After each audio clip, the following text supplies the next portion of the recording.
Good afternoon, everybody, Madam Toastmaster, fellow Toastmasters. Today, my speech is about how to prepare and plan for your speeches.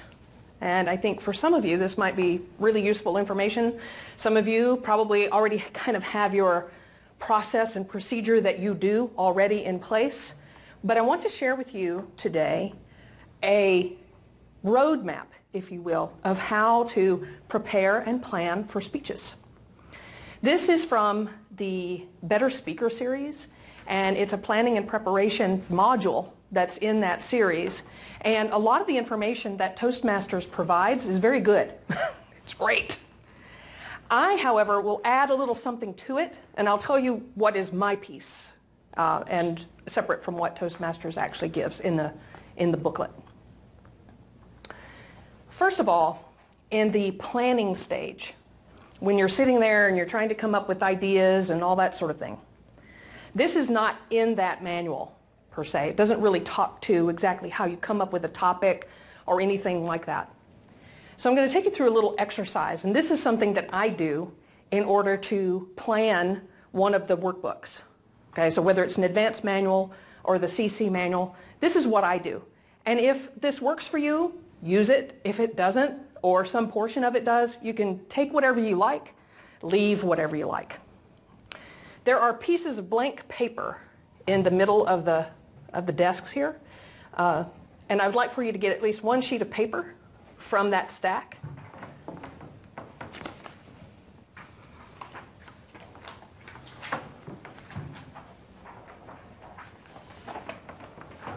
There you go.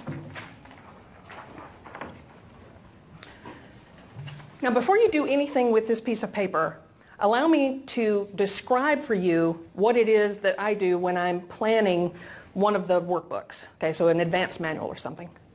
What I'll do is I'll take that manual and I'll sit down and I'll look through it. I won't read every word. I will basically skim through it. I will look at all the different projects, and I'll look at what the objectives are for that project. From that, I make a list of things that might fit into this manual, into the different projects. So what I would like for you to do with this sheet of paper is to think about for yourself, it could be anything like stories I love to tell, maybe great places I have visited, really terrific experiences that I've had, really unique, perhaps teaching moments that I have learned through my work career. Anything that you can list that you think could be possibly a topic for a speech, regardless of what manual it might fit into or anything like that. So I'll give you a minute, so if the timer could also help me, just pay attention to if about a minute has passed, okay, if you will, and take the time, sit and write some of these ideas down on that blank sheet of paper. Ideas for speeches? Well, it's basically things you like. It could be hobbies, it could be sports that you like to do, it could be anything like that.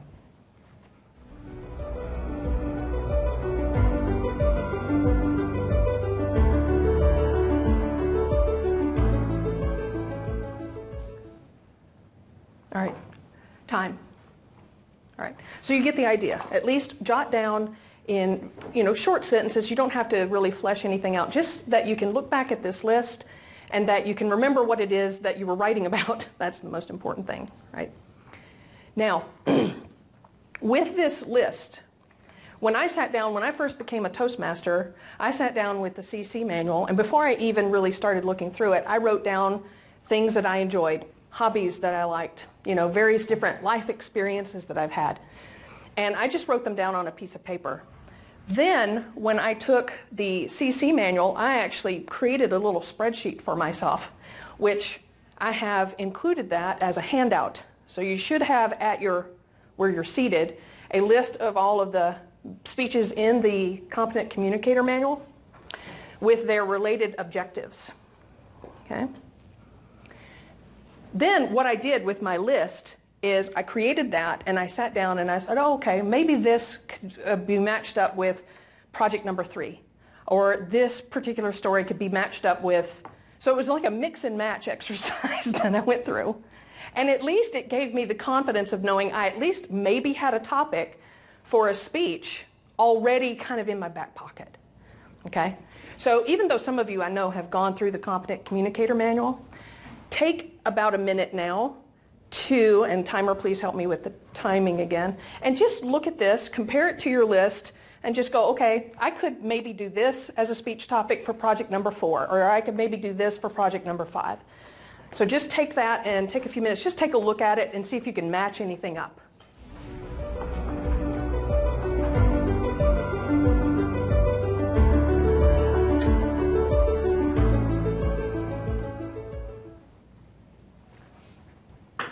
Okay, I've been given the signal that a minute has passed.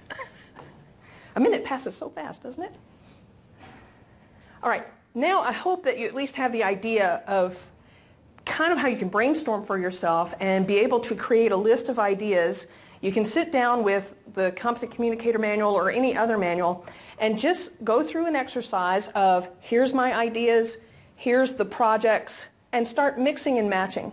It doesn't mean that by the time you get to project 10 in the Competent Communicator Manual, you may or may not decide that that is the speech that you want to go with or the speech topic that you want to follow. It could be something else entirely by the time you get to speech number 10. But at least for me, it gave me a lot of comfort in that I had already done some initial thought process and planning before I even got to that point. I think what happens for a lot of people when they're prepping speeches is that we don't give enough thought to the next one that's coming up.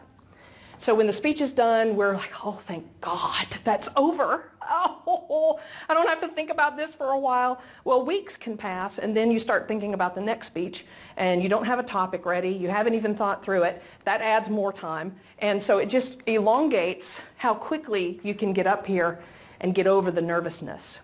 So this at least helped me to plan ahead. So I hope that helps you. The second area, and this is where the Toastmasters material starts, is Toastmasters is really good about providing a lot of really good ideas about how to plan and rehearse a speech. They have a section in this book about what I would call logistics. So what does that mean? What does logistics mean? Well, part of that is, are you aware of the setup of the room? Okay. So we meet here every week. This is pretty simple when you think about it as far as speeches in this room.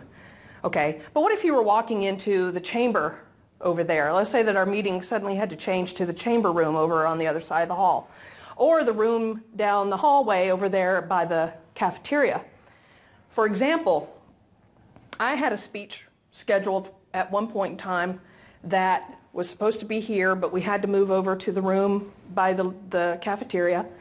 And because they don't have the same setup for technology over there that they do here, I wasn't able to give my speech. It actually required some visual aids that I had planned for an overhead projector, which are not in that other room.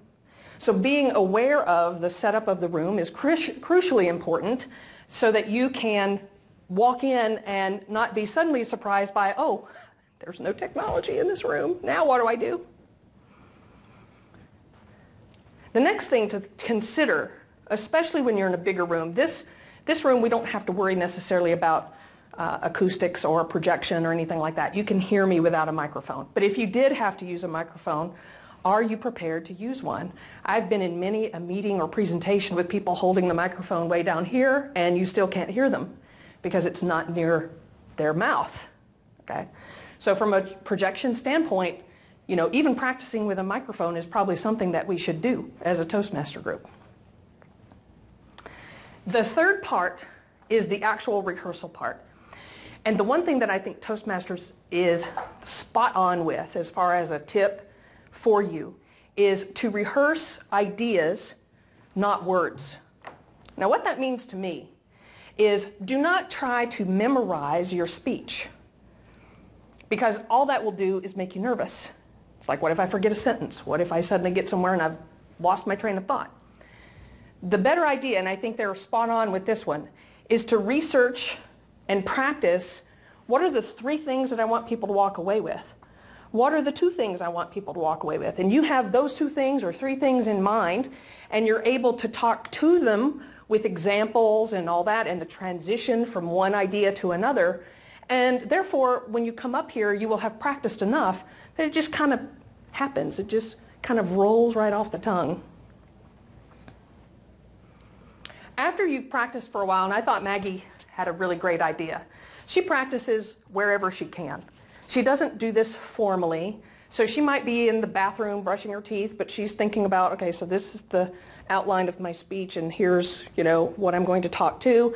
And when she's driving or she's riding her bicycle or something, she'll actually kind of walk through mentally in her mind what she wants to say and all that sort of stuff, so that it's just this constant practicing. And that's typically what I do as well, is that I just keep saying it over and over in my head, or I may say it out loud as I'm sitting there doing something on the computer. And what it does is I get solidified on certain things that I want to say, and I trust myself that whatever needs to be said will actually be said when I do the speech. If something gets left out, it's probably for a reason. And if you remember back to last time when I gave an educational speech about the content, we went through that exercise of, how cool is this content? If you really focus on what is so cool about what it is that you want to say, and you have those 2 or 3 topics in mind, the nervousness, I think, will go away, and your rehearsal will actually be with an air of excitement about the material rather than a sense of dread about the material. I hope that these tips have given you some idea about how to prep, plan, and rehearse for your speeches. And I hope for those of you who are on the Competent Communicator track will start to get some sort of a comfort level going on, that you can space out some speeches, get some speeches on the calendar, so that we're tracking along and can get some Competent Communicator manuals done this year.